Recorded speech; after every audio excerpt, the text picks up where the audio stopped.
Welcome to our channel தென்னந்தோப்பு. நான் உங்கள் இஎஸ்கே. ஏன்னா நிறைய பேருக்கு என் பேர் தெரியாது. எல்லுகான் சுப்பிரமணிய கவியரசன். சரிங்களா? இஎஸ்கே எதனால் இந்த மாதிரி சொல்கிறோம் அப்படின்னு சொன்னால், எல்லுகான் அப்படின்னா தாத்தாவுடைய பேர், சுப்பிரமணியன்றது அப்பாவுடைய பேர், கவியரசன்றது என் பேர். இந்த ஒரு இன்ட்ரோ ஏன் திடீர்னு கொடுக்குறேன் அப்படின்னா, சில பேருக்கு தெரியும் தெரியாது. அதனால் சரி ஷார்ட்டாக இஎஸ்கே அப்படின்னு சொல்லிட்டு எனக்கு ரொம்ப நாள் ஆசை இந்த பேர். இன்றைக்கி பார்த்தீங்கன்னாக்கா எதை பற்றி நம்ம பேச போகிறோம் அப்படின்னாக்கா, அரசியல் நிகழ்வுகள். ஏன்னா நிறைய பேர் யூடியூப் எதற்காக நம்ம பயன்படுத்தணுன்றது சில பேருக்கு தெரியும், பல பேருக்கு தெரியாது. நம்ம அதிகபட்சமாக ரீல்ஸ் பார்ப்போம், ஷார்ட்ஸ் பார்ப்போம். ஆனால் நான் முன்ன ஒரு ஒரு 2 நாள் பிஃபோராக பார்த்தீங்கன்னாக்கா இந்த வட இந்தியர்களை பற்றி நான் சொன்னேன். ரெஸ்பான்ஸ் நல்லா இருந்தது. சில பேர் நமக்கு இண்டிவிஜுவலாகவே சொன்னாங்க, அந்த மாதிரி உண்மைதாங்க, இந்த மாதிரி விஷயம்லாம் நிறைய செயல்படுதுன்னு சொல்லிட்டு சொல்கிறாங்க. ஏன்னா வட இந்தியர்களுடைய ஆதிக்கம் நம்ம தமிழ்நாட்டில் இருக்குது அப்படின்னா, நாளைக்கு தமிழனுடைய ஒரு வேலை வாய்ப்பு அந்த இடத்துல பறிக்கப்படுது. அதை பற்றி தான் நான் முழு வீடியோ நான் போட்டிருந்தேன். இப்போ அரசியல் நிகழ்வு அப்படின்னாக்கா, இப்போ நேற்று பார்த்தீங்கன்னா 29/10/2025 பார்த்தீங்கன்னாக்கா தாவேகா தலைவர் விஜய், சரிங்களா, அவர் என்ன பண்ணியிருக்காருனாக்கா, ஒரு செயற்குழு, அதான் ஒரு 8 பேர் கொண்ட செயற்குழு, அதான் ஜான் ஆரோக்கியசாமி, நிர்மல் குமார், அந்த கட்சியினுடைய பொதுச் செயலர் புஷி ஆனந்த், சரிங்களா, அப்புறம் கொள்கை பொறுப்பு செயலாளர் அவர் ஆதவ அர்ஜுனா, இந்த மாதிரி ஒரு சில டீம் ஒர்க் அவுட் பண்ணியிருக்காங்க.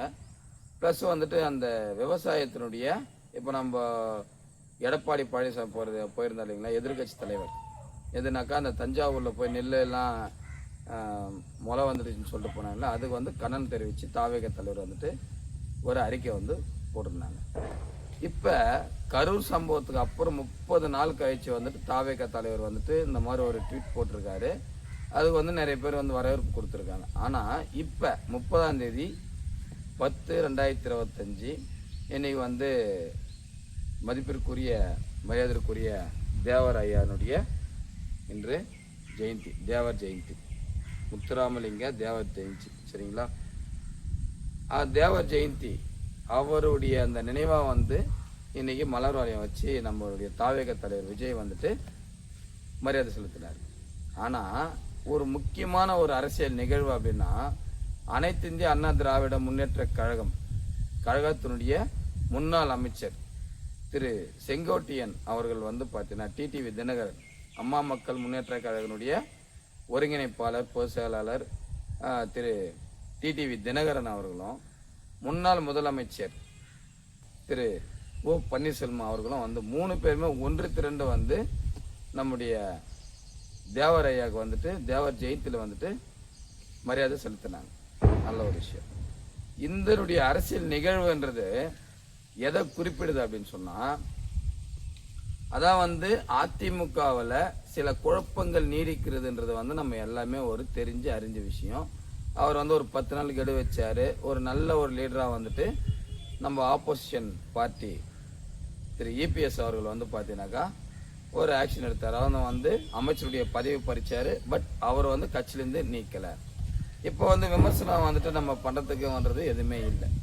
இந்த அரசியல் நிகழ்வுகளை என்ன மாதிரியான நம்ம நிகழ்வு நம்மளுடைய கருத்து கணிப்பிற்காக நம்ம சொல்கிறோம் அப்படின்னு சொன்னால், ஆளுங்கட்சியில் இருக்கக்கூடிய திமுக திராவிட முன்னேற்ற கழகம் எந்த மாதிரியான ஒரு தாக்கத்தை ஏற்படுத்தும் அப்படின்னு நம்ம சொல்லவும் முடியாது. ஏன் அப்படின்னா, இந்த பக்கம் கூட்டணி வலுவாக இருக்குது.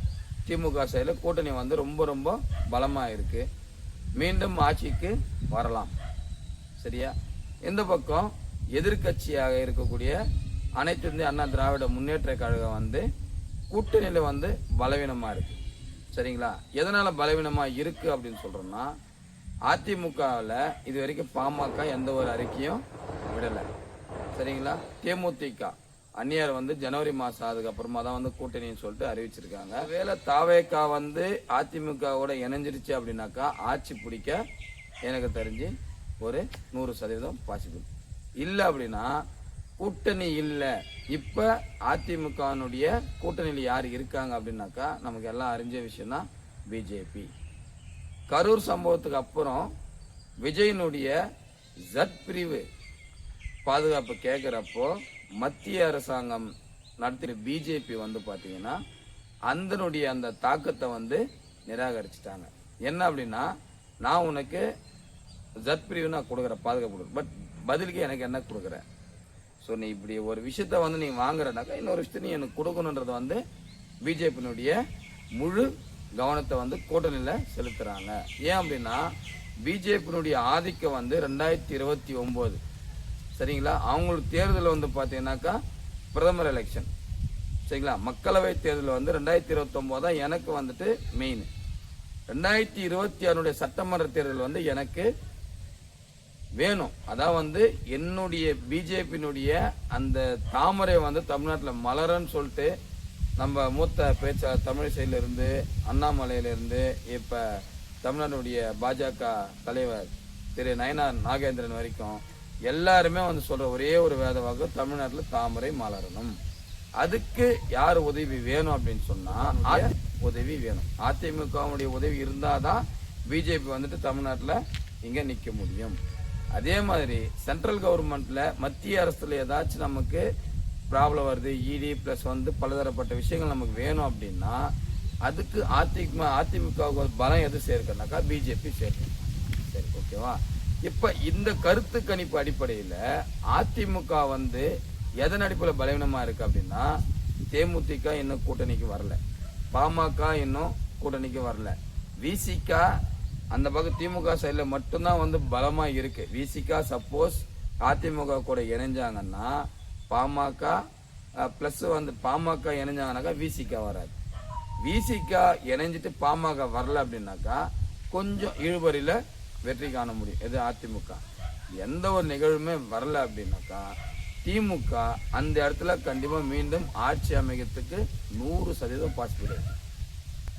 ஏன்னா பட்டியலினத்தினுடைய ஓட்டு வாக்கு சதவீதம் மொத்தம் திமுகவுடைய கூட்டணியில் இருக்கு சரிங்களா.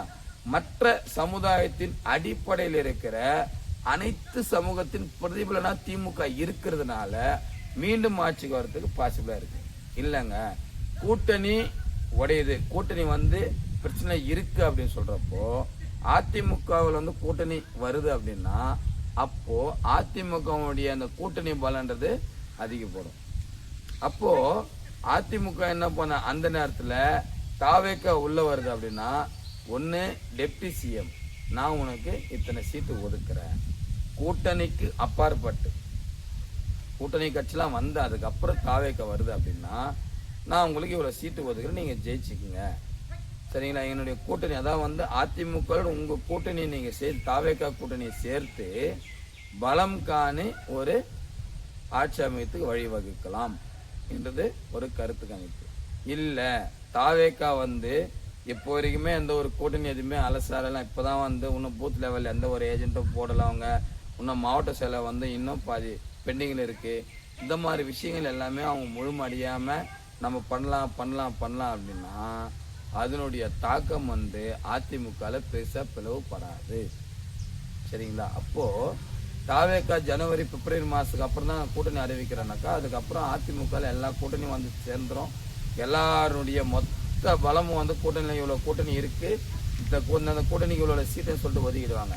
அப்போ தாவேக்கா வந்து பிரயோஜனம் இல்லை சரிங்களா.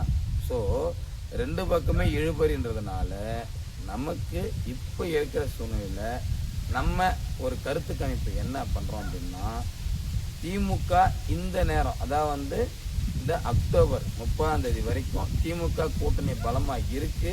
அந்த பலமா இருக்கிறதுனால மீண்டும் ஆட்சிக்கு வரலாம் என்பதை வந்து இந்த கருத்து கணிப்பு முடிவுல தெரிவிக்கப்படும். ஏன்னா நம்ம தினசரி இல்லை வீக்லி ஒன்ஸ் கருத்து கணிப்பு நம்ம சொல்றோம் அப்படின்னாக்கா சில பேப்பர்ஸ் படிக்கிறோம், அதே மாதிரி நிறைய வந்துட்டு நம்ம நியூஸ் பார்க்குறோம், அது இல்லாமல் நம்ம அரசியல் வட்டாரங்களில் தெரிஞ்சவங்க மூலியமா கேட்குறோம், கேட்டு ஆராய்ச்சி பண்ணி அதுக்கப்புறமா தான் நம்முடைய கருத்து கணிப்பு சொல்கிறோம்.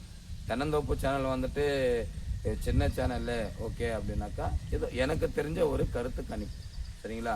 அரசியல் அனாலிசிஸ் பிரகாரம் என்னுடைய கருத்து கணிப்பு இப்போ வரைக்குமே திமுக கூட்டணி பலமை இருக்கிறதுனால ஆட்சி அமைக்கின்ற ஒரு கருத்து கணிப்பு. அதிமுக பலம் இல்லை ஆனால் கூட்டணிக்கு தேவையான விஷயங்கள், கூட்டணிக்கு தேவையான அனைத்து விஷயங்களையும் வந்து இப்போ தயார் செஞ்சு வந்திருக்காங்க அதிமுக.